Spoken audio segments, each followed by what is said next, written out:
I'm back for a while now because it is now summer break. I will have the next 2 months to put out as much as I can. Within reason, I still have personal stuff I want to do over the summer. But when I'm free, I'll be trying to do this. Yeah. Uh, this video is a review of the um, Olivia Rodrigo album that came out a couple weeks ago. I first heard her music in like 2021 when, what was it, like Good For You got really popular or something. I heard it a ridiculous amount. I didn't adore the song, but I thought it was better than at least, like, I think the song was Sunroof that I heard every single day on the radio. It was the same as, like, it was the next God's Plan by Drake or something. I heard it so much it was annoying. I hated that song. But, you know, Olivia's big singles I thought were actually pretty good.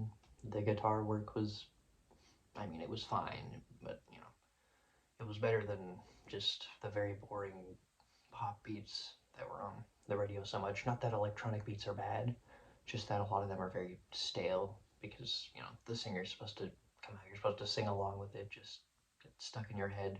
Then, you know, she released an album that was like gigantic. She released another one after that, 2023, which I think is actually pretty good. There are a couple songs off of that that I really enjoy. But this album is definitely much different than her previous. This new album here has a very new wave-esque feel to it, which I don't mind that much. Um, when I heard the first single, The Cure, named after the band, I would assume new wave, well, post-punk band, later new wave-ish band, same scene, same idea, same time period, you know. I was a little bit disappointed because I was kind of hoping for the same sound as the previous stuff with the, you know, the guitar work. I was hoping she would expand upon that because I think she had some great ideas. But, you know, listening to it with the full release, I actually don't mind it as much. I think the synths are very good. There's a lot of, her voice has improved drastically from when she was like, I want to say 19. She started. Um, I think it's a great intro, great build up, pretty catchy, pretty, you know, sets the tone for the whole thing. When I got to the second track, I kind of physically rolled my eyes at the name because I could tell what the lyrical content was going to be. Just kind of very whiny stuff. This one's like 23. I don't know why she's still whining like a teenager. Kind of annoys me. But I think the actual song sounds very good. The chorus build up with like the drums progressively getting faster and faster as her voice increases. Just fantastic. After the first chorus, which I didn't like that much, but you know, that whole verse was great. I didn't even notice when it went into the second chorus because it just blended so well. It wasn't abrupt or anything.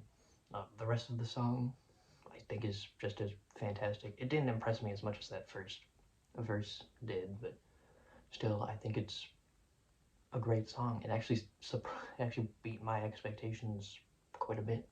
Mainly for me, the only thing I really don't like is just the lyrics on this album are very generic, very whiny. They feel teenage, which I get that's kind of her whole thing, but you know, she is an adult at this point. She's not 19 anymore. I don't know why she's still singing about this. But I do sense quite a bit of self-awareness given the, you know, the name of the album. So, you know, I don't think it's like entirely genuine. I think there's an air of like irony to the whole thing. There's also an actual Robert Smith feature on this thing. Might have already mentioned that. I'm just kind of impressed that he's still doing what he is now. Because, you know, The Cure were popular like 40 years ago, 30 years ago, within that range. So it's just his voice still remaining just as clear, just as good as it used to be. It's fantastic. I expected it to be like a little bit gravelly, but no, it's still there.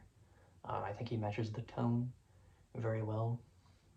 It doesn't feel like you're listening to a guy his age singing. It feels like you're listening to someone, Olivia's age, singing with her. The beat on that track, especially during his part, the thumping, I want to say like violin string of some kind is just like thumping. It's a little weird sounding, but the Cure, Robert's music in general has always been kind of weird sounding. On the track Maggots for Brains, the synth sounds a lot like a guitar, which just kind of leads me to wonder why she didn't just play guitar. I was thinking maybe this is just a really distorted guitar, but I kind of checked like the credits and it wasn't, it didn't say that she played that or anything. To my knowledge, it's just a synth that sounds weird, which is a little strange to me because new wave as a genre generally has had guitars in it. It hasn't just been like pop beats and stuff. It's been actual instruments. So it just confuses me a little why she didn't use her guitar to sound more like that, like authentically, because it kind of just comes off manufactured is the closest word I can think of. Overall, I thought it was maybe a bit repetitive, but I didn't think it was bad by any means. It was okay. Most of the songs follow the same pattern afterwards, so I don't really have much to say about them.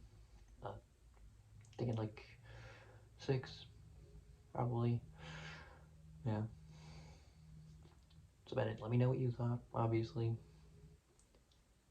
Just want to get my quick thoughts out of there. It's not like a huge breakdown like some of my videos are. Yeah, that's about it. See you.